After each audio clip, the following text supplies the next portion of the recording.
ठीक है बाबूजी, माना आपकी बात, मगर हम चाहकर भी क्या कर सकते हैं? आधे से ज्यादा समय तो हमारा इलेक्शन ड्यूटी और जनगणना में बीत जाता है, और बच्चे ऐसे हैं जो काबू से बाहर। अभिभावकों का तो पूछिए ही मत, कोई समझने से रहे। ऐसी विपरीत स्थितियों में बाबूजी, एक शिक्षक का अस्तित्व तो क्या रह जाता है कि हम कुछ बदलाव ला सके?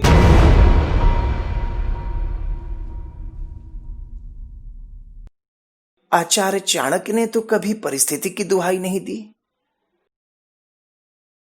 उन्होंने तो उसी परिस्थिति में चंद्रगुप्त को निखारा। मगर बाबूजी, चंद्रगुप्त की तरह सभी बच्चे टैलेंटेड नहीं हो सकते ना।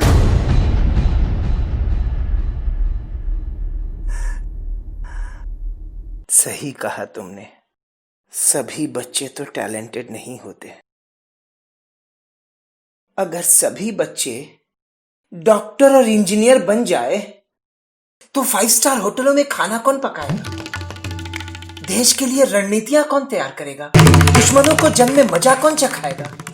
और खेल में देश के लिए मेडल्स जीतकर कौन लाएगा?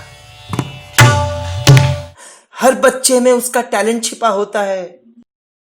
किसी में सैनिक बनने का, तो किसी में शेफ का, तो किसी में खिलाड़ी का। बस उस टैलेंट को निखारने की जरूरत होती है, और वो काम केवल एक शिक्षक कर सकता है।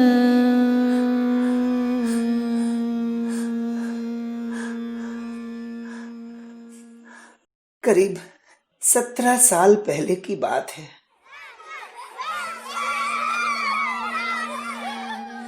यदुनाथ नाम का मेरा एक विद्यार्थी था। शिक्षकों की नजरों में बड़ा ही उद्दंड था। पढ़ाई लिखाई से उसका दूर दूर तक कोई वास्ता नहीं था। एक दिन स्कूल की ऊंची दीवार फांदकर वो भाग रहा था कि किसी शिक्षक ने उसे देख लिया। कान पकड़कर उसे स्टाफ रूम में लाया गया। आज तुझे सबक सिखाता हूं, अब तू ऐसे नहीं मानेगा। पढ़ते वक्त तुम्हारी नानी मर थी और अब दीवार फांद कर भाग रहे थे।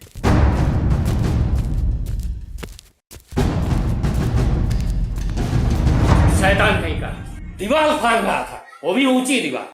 ऊंची दीवार। मैं तो पहले ही जानता था कि चोरे बनेगा और उससे ज्यादा कुछ नहीं बनेगा। क्या बहादुरी है। अरे वो तो मैंने पकड़ लिया, वरना ये तो भाग गया रहता।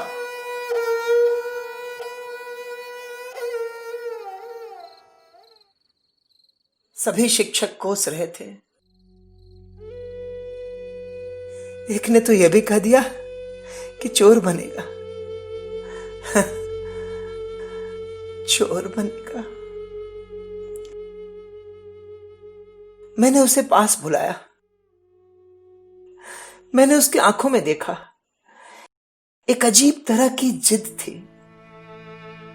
मैंने उससे पूछा, बेटे यदुनाथ, उतनी ऊंची दीवार तुम फांद गए?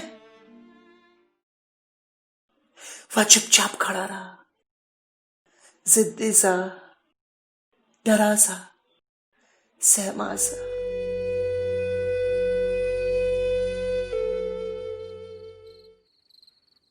मैंने फिर आश्चर्य भरी अंदाज में उससे पूछा कि बेटे यदुनाथ, उतनी ऊंची दीवार तुम फांद गए? इस बार उसे लगा जैसे उसने कोई ऐसा काम कर दिया है जो और किसी के बस के बाहर की बात थी। बहुत खुशी से उसने कहा, जी मास्टर जी। मैंने उससे बोला, बेटे यदुनाथ, जब उतनी ऊंची दीवार तुम फांद सकते हो तो तुम दुनिया लांघ सकते हो, तुम आसमान की ऊंचाइयों को छू सकते हो।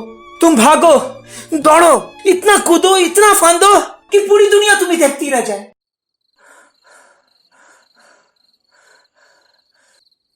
वह टुकुर टुकुर मुझे निहार रहा था। उस वक्त उसकी आंखों में मैंने एक नई चमक देखी, जो कभी ना सुधरने वाली जिद को कुछ कर गुजरने वाली जिद में परिवर्तित कर रही थी।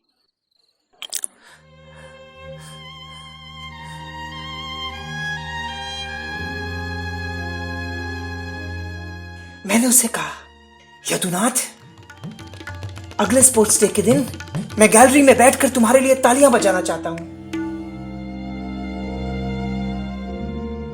करीब 7 महीने बाद स्पोर्ट्स डे के दिन उस लड़के ने वो कर दिखाया जिसकी चिंगारी हमने उसके आंखों में भरी थी।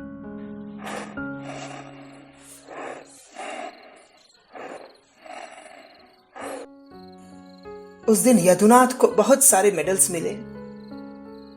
वो बड़ा खुश था। सभी शिक्षक भी बहुत खुश थे। सभी के जुबान पे उसी का नाम, यदुनाथ, यदुनाथ, यदुनाथ।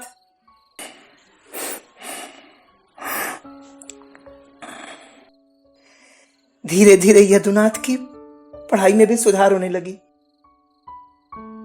और वो यदुनाथ भारत का फौजी यदुनाथ बन गया, कमांडो यदुनाथ। अगर उसे उसी तरह कोसते रहते तो शायद वो चोर ही बनता।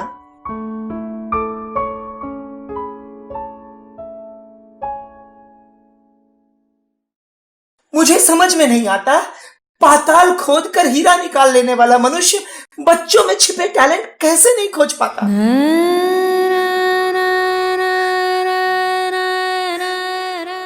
अस्तित्व, शिक्षक का अस्तित्व। अरे शिक्षक तो वो होता है जो बच्चों के भीतर छिपे हुए अस्तित्व को निखार दे। मैं तो अपने शिक्षक होने के अस्तित्व से बहुत संतुष्ट हूं, बहुत संतुष्ट हूं। मेरा यह अस्तित्व अमर है क्योंकि मैंने अपने अस्तित्व को अपने शिष्यों में स्थापित कर दिया है। अपनी आत्मा को उनकी आत्माओं से जोड़ दिया है। मेरा अस्तित्व अमर है, इस लोक में भी और परलोक में भी मेरा अस्तित्व अमर है।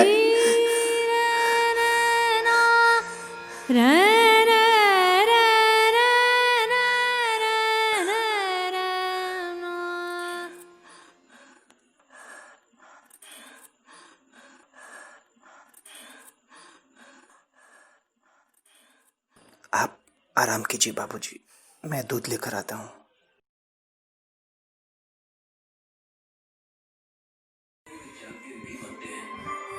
पतंजलि शुद्ध देसी घी, चैंपियन बनने की ताकत।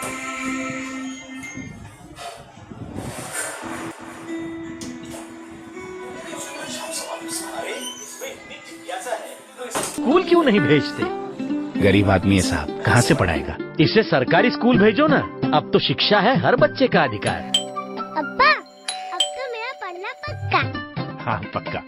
अब्बा, ये मिर्ची इतनी तीखी क्यों होती है? कल स्कूल में मास्टर जी से पूछ लेना।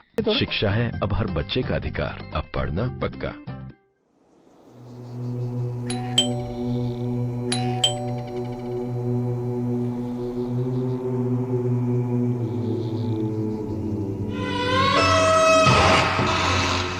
कौन? मास्टर जी, मैं आपका शिष्य यदुनाथ। अरे यदुनाथ बेटे, अभी अभी तुम्हारे ही बात कर रहा था। झुक झुक जियो बेटे, क्या संजोग की बात है बेटे, तुम्हारे ही बात कर रहा था। मास्टर जी, मैं इधर से गुजर रहा था, सोचा आपका आशीर्वाद ले लूं।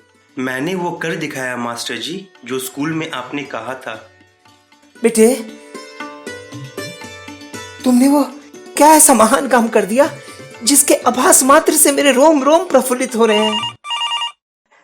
तुम बैठो बेटे, मैं जरा फोन देख कर आता हूँ। बैठो बैठो, आता हूँ मैं। हम आपको बता दें कि जिन स्कूली बच्चों को आतंकवादियों ने पिछले 8 घंटे से बंधक बना रखा था, उन्हें सुरक्षित बचा लिया गया है। इस कमांडो ऑपरेशन में कमांडो यदुनाथ सिंह, जिनकी होशियारी और जाबाजी के कारण इस ऑपरेशन को सफलता मिली, गंभीर रूप से घायल है। बच्चों का कहना है कि सभी बच्चों को सुरक्षित बचा लिया गया था, परंतु सिर्फ एक बच्चा क्लास में था, जिसे बचाते वक्त उन्हें गोली लगी। घायल उसी अवस्था में उन्होंने उस बच्चे को गोद में लेकर ऊंची बिल्डिंग से छलांग लगा दी और उसे सुरक्षित बचा लिया। आइए हम ले चलते हैं आपको उस बच्चे के माता पिता के पास, जिनकी आंखों से कमांडो यदुनाथ सिंह के लिए धारा प्रवाह आंसू बह रहे हैं। यदुनाथ, यदुनाथ, यदुनाथ, यदुनाथ। मैंने वो कर दिखाया मास्टर जी जो स्कूल में आपने कहा था। तुम भागो, दौड़ो, इतना कूदो, इतना फांदो कि पूरी दुनिया तुम्हें देखती रह जाए। हे ईश्वर, यदुनाथ, यदुनाथ।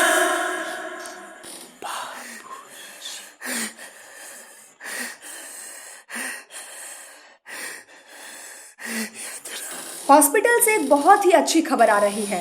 कहते हैं कर्म अच्छा हो और बड़ों का आशीर्वाद हो तो चमत्कार होते देर नहीं लगती। डॉक्टरों का कहना है कि कमांडो यदुनाथ सिंह जो बिल्कुल कोमा में जा चुके थे, अभी अभी उनमें तेजी से सुधार आई है और वो खतरे से बाहर हैं। हे ईश्वर, मेरा अस्तित्व। बाबूजी, यदुनाथ। नहीं बेटे, मेरा अस्तित्व, मेरा अस्तित्व, एक शिक्षक का अस्तित्व। मैं कहता था ना, वो इस लोक में भी और परलोक में भी एक शिक्षक का अस्तित्व। हे ईश्वर।